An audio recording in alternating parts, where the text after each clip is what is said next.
வணக்கம் பெற்றோர்களே. நம்ம பள்ளியில் HDFC நடத்துகிற திருக்குறள் திருவிழா வந்துடுச்சு. நீங்க பிள்ளைங்களை ரெஜிஸ்டர் பண்ணி இருப்பீங்கன்னு நம்புறோம்.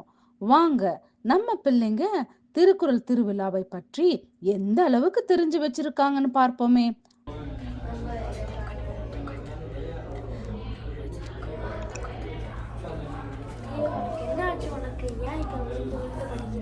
உனக்கு தெரியாதா, இங்க நம்மளுக்கு திருக்குறள் போட்டி வருது. நான் போன வருஷம் லேட்டாக ஸ்டார்ட் பண்ணனால நான் 10 திருக்குறள் தான் சொல்ல முடிஞ்சு. அதுக்கப்புறம் என்னால் நான் $10 தான் பண்ண முடிஞ்சுது. நான் இந்த வாட்டி நான் 30 குறள் படித்து நான் $30 வாங்க போகிறேன். நீ வேணா படிக்கலையா? ஓ அப்படியா, நான் இப்போவே படிக்கிறேன்.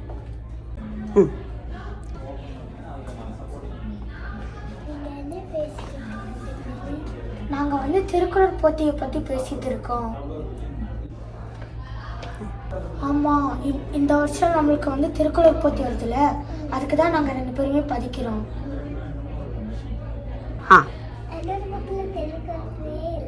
நீ புக்கை பார்த்துலாம் படிக்க வேணாம். திருவள்ளுவர் எவ்வளோ திருக்குறள் எழுதியிருக்காரு, நீ அதுலேருந்து நீ ஒன்று சொன்னா கூட உனக்கு பணம் கிடைக்கும்.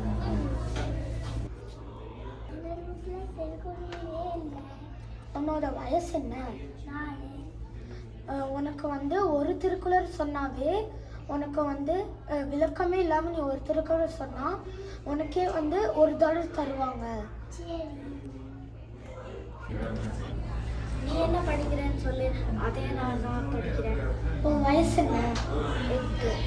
உனக்கு வேற லிஸ்ட்டு தந்திருக்காங்க. 125 குறள் தந்திருக்காங்க. அதை போய் படி. உனக்கு படிச்சா நீ $30 வின் பண்ணலாம். 10 வயசுக்கு மேலே இருக்கிறவங்க வேற திருக்குறள் லிஸ்ட்டு தந்திருக்காங்க. ஓகே அப்படியா, நான் என்னோட லிஸ்ட்லேருந்தே படிக்கிறேன். ஓகே, நம்ம எல்லாரும் படித்து நம்ம $30 வின் பண்ணி அவார்டு வாங்குறோம். சரியா? சரி. அப்புறம் என்ன, அவங்களுக்கே தெரியுது என்ன பண்ணணும்னு. நீங்களும் உங்க சைட்ல இருந்து அவங்கள தயார்படுத்த ஆரம்பிச்சிடுங்க. அறிவுடையார் ஆவதறிவார், அறிவிலார் அகிதறி கல்லாதவர். தினம் ஒரு குறளினை திருக்குறள் உரையினை மனனம் செய்வோம் நாம் இங்கே. புது புது பொருளினை பொதுவுடை கருத்தினை கவனம் கொள்வோம் நாம் இன்றே. திருக்குறளே திருக்குறளே, திசையட்டும் ஒலிக்கட்டும் வள்ளுவன் திருக்குறளே.